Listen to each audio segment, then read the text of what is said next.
A'udzubillahi minasyaitonirrajim. Bismillahirrahmanirrahim. Assalamualaikum semua. Kembali lagi dalam rancangan Voice Over Syarul Chapters. Hari ini saya akan kongsikan dua kisah seram yang diambil dari grup Telegram. Semoga anda terhibur. Sebelum kita mulakan, kita baca selawat dulu. Sallallahu Rabbuna ala nuril mubin Ahmad al-Mustafa Sayyidil Mursalin. Sallallahu Rabbuna ala nuril mubin Ahmad al-Mustafa Sayyidil Mursalin. Sallallahu Rabbuna ala nuril mubin Ahmad al-Mustafa Sayyidil Mursalin. Tanpa buang masa lagi, jom let's jump to Rabak Seram.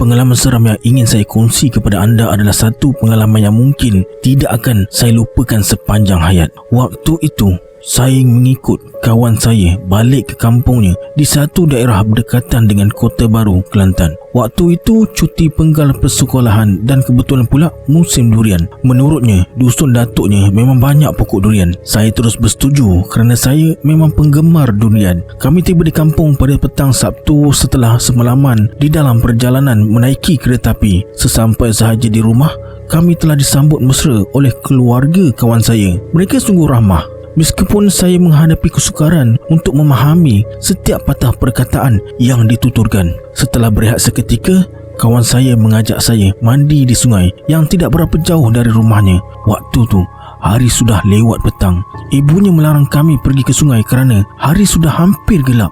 Tetapi kami tetap berdegil untuk mandi di sungai. Lagipun jarak sungai dengan rumahnya lebih kurang 500 meter saja. Kalau kami melaung pun boleh didengar. Begitulah kata kawan saya kepada ibunya. Ibunya hanya menggelengkan kepala melihat gelagat kami, tetapi menyuruh kami balik sebelum pukul 7.30 malam. Sebaik saja kami menuruni tangga rumah, adik kawan saya yang berumur dalam lingkungan 9 tahun berpesan kepada kami supaya balik sebelum hari gelap kerana sekarang ni orang kampung tengah heboh memperkatakan tentang hantu Tok Bidan yang berkeliaran di kampung itu pada waktu malam. Meremang bulu roma saya apabila mendengar pesan adiknya itu. Mahu saja saya membatalkan niat untuk mandi di sungai, tetapi kawan saya sedikit pun tidak mengendahkan kata-kata adiknya itu. Dengan hati yang berat, saya mengekori kawan saya dari belakang. Mata saya liar melihat semak-semak di kiri kanan. Ketika itu matahari sudah hampir terbenam. Cahaya kilauannya berbalam-balam di permukaan air.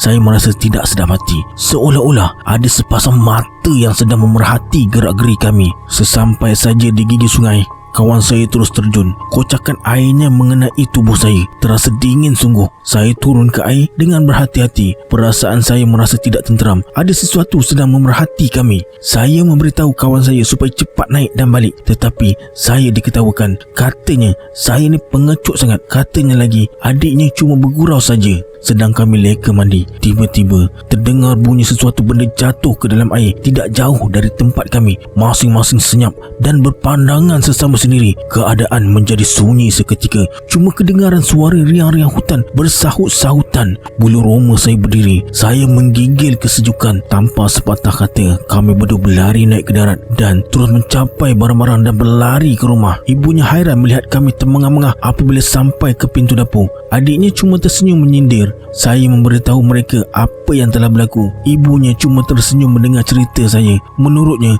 mungkin dahan dari pokok kayu yang jatuh ke dalam sungai tadi. Tetapi adiknya pula mengingatkan kami tentang hantu Tok Bidan yang diceritakannya sebelum kami ke sungai tadi. Saya sendiri kebingungan. Kalau dahan kayu yang jatuh, tidak mungkin bunyinya sekuat seperti mana yang kami dengar tadi. Selepas makan malam, saya duduk berehat di ruang tamu bersama adiknya. Saya mengambil kesempatan untuk mengetahui akan lebih lanjut lagi cerita hantu Tok Bidan yang diceritakannya petang tadi. Menurut katanya, ada seorang perempuan tua yang tinggal di kampung berdekatan baru meninggal dunia. Orang-orang kampung memanggilnya Tok Bidan kerana dia seorang bidan kampung. Semasa dia dalam keadaan nazak, keadaannya amat terseksa. Dia sentiasa kehausan. Entah berapa banyak air yang diberikan, dia tetap kehausan.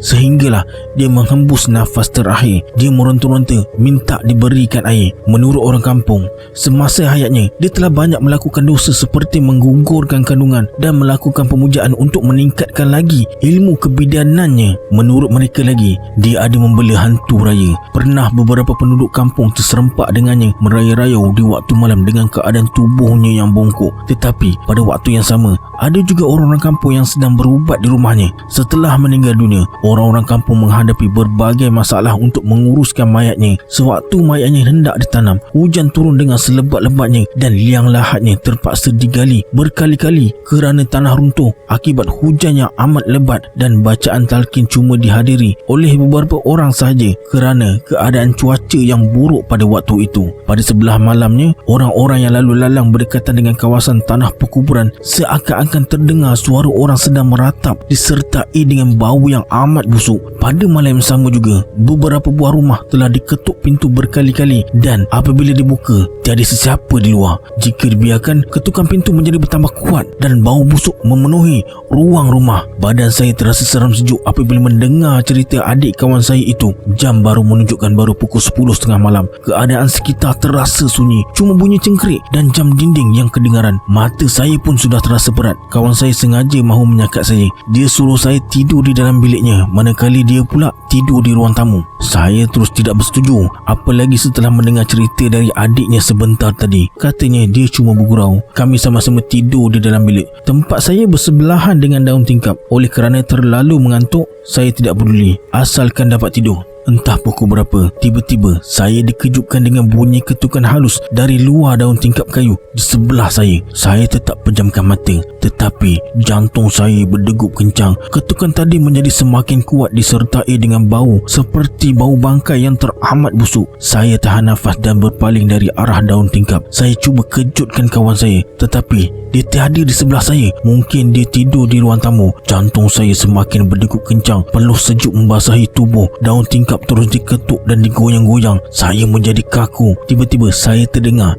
satu suara halus suruh saya buka tingkap. Katanya dia ada membawa anak kecil. Dia hendak menumpang minum air. Saya menjadi bertambah kecut. Saya tidak mempedulikannya. Ketika itu saya telah berada di hujung katil, diselimuti gebar sambil memeluk bantal. Suara yang halus tadi bertukar menjadi serak dan akhirnya menjadi parau. Katanya lagi, kalau saya tidak mahu membuka tingkap, dia tetap akan masuk untuk cari air. Waktu tu cuma Tuhan yang tahu bagaimana perasaan saya. Dengan tiba-tiba saya terasa seperti ada angin lembut bertiup di muka, dan pada waktu yang sama tiba-tiba daun tingkap terbuka luas. Apa yang saya lihat sungguh menggurunkan. Di luar tingkap, kelihatan seorang perempuan tua tersengih memandang saya dengan giginya yang jarang dan merah serta rambutnya yang penuh uban mengurai. Dia menghulurkan sebelah tangannya kepada saya, manakala sebelah lagi memegang janin bayi. Pandangan saya jadi kelam. Cuma yang saya dengar ialah suara parau menyebut perkataan ai,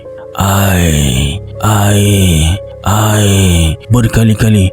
Tiba-tiba saya terdengar nama saya dipanggil dan bunyi daun tingkap dibuka. Cahaya matahari pagi menyucuk mata. Rupa-rupanya hari dah siang. Kawan saya mengajak saya bersiap untuk ke dusun durian datuknya. Saya terpinga-pinga. Dalam perjalanan ke dusun, saya bertanya kepada kawan saya, adakah dia tidur di ruang tamu malam tadi? Dia mengaku, katanya dia tidak dapat tidur di bilik kerana panas. Katanya lagi, waktu itu saya sedang nyenyak di buai mimpi. Saya bertanya kepadanya lagi, adakah tingkap bilik terbuka atau tertutup sewaktu dia masuk ke bilik pagi tadi? Katanya tertutup. Dia menyoal saya kembali. Kenapa saya banyak bertanya? Saya cuma menggelengkan kepala sambil berkata tidak ada apa-apa. Sehingga ke hari ini saya tidak pasti adakah kejadian ngeri itu benar-benar berlaku atau cuma saya yang bermimpi. Bagi saya, setiap detik yang berlalu ketika kejadian itu memang seperti ianya benar-benar berlaku.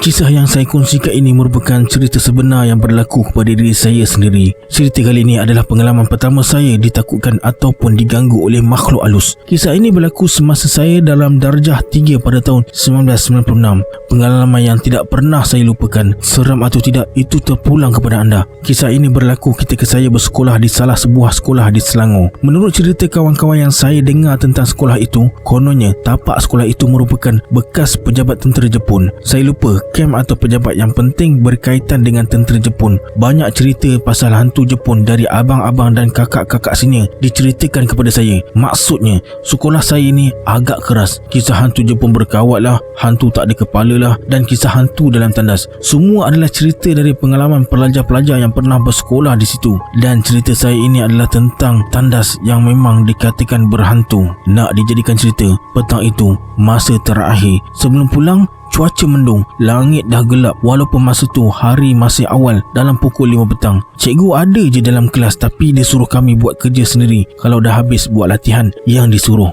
Kami pun apa lagi, pantang ada peluang, berboraklah. Kami 4 orang bersahabat duduk dekat-dekat. Saya, Nina, Wawa dan Ati. Saya dan Nina pusing kerusi menghadap Wawa dan Ati yang duduk belakang kami. Lepas tu cerita pun bermula. Seorang demi seorang bercerita tentang cerita hantu yang mereka tahu. Semua tak mahu kalah cerita siapa paling seram. Saya jadi pendengar je sebab saya tak ada cerita hantu. Tiba-tiba tengah syok mendengar cerita, Nina ajak temankan dia pergi tandas. Saya tak suka pergi tandas yang berdekatan kelas kami tu sebab tandas tu terlalu kotor dan berhantu. Tandas tu sebenarnya tak boleh digunakan sebab tak ada air. Sebab tu juga tandas tu jadi terlalu kotor. Tapi dengan redanya, saya temankan juga si Nina ke tandas. Sampai di tandas, saya tak masuk dalam, cuma menunggu di depan sinki yang ada cermin. Saya tak mampu pergi lebih jauh daripada kawasan depan sinki. Berdiri depan pintu tandas, memang taklah. Selama ni kalau nak kencing atau berak, saya sanggup cari tandas lain yang lebih jauh. Nina dah tak tahan sangat. Itu yang sanggup ke tandas ni. Weh, lama lagi ke kau kencing?